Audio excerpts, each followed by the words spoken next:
Aming dalagang Pilipina na rinobos ko nung nakaraang araw.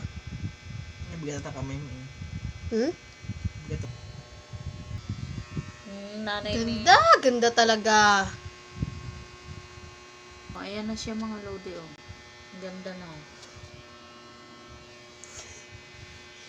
Mga lodi, make up pa natin ang dalagang Pilipina.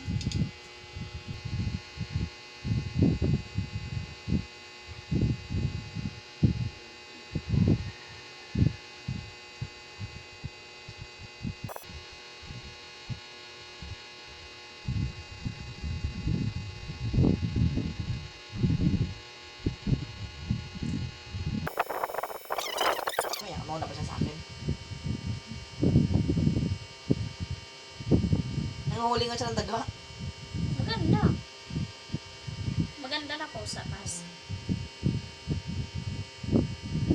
Nagtanong nga si Lolong kung okay na ba ang pusa dito.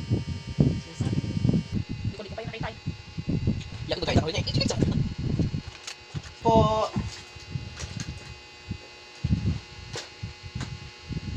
Make up pag may time lang ginagawa. Wala kaming work. Ito muna work namin ngayon. Make up lang. Sa mga gusto dyan magpaturo, ito ang tuturuan kayo paano make up, step by steps. Kung ano una, kung ano dapat ilalagay, pag moreno, pamputi ka, mahaba ang buhok, pabakla, pampatomboy, pambae, panlalaki na make up.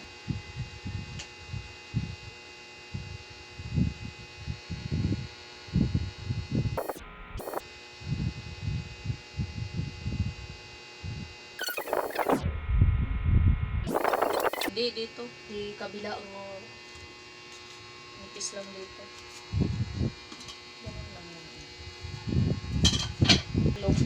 Ay, nandiyan sa ano yun, oh, yung brown. Mga lodi, sumalapit na kami nagme-make up dyan sa dalagang Pilipina. Ayan. Yung aming dalagang Pilipina na rinobos ko nung nakaraang araw.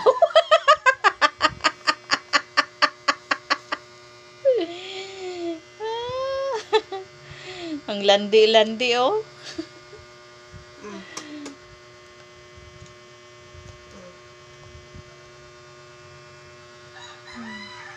Napakalandi. Ayan, oh. Ganda mo ka sa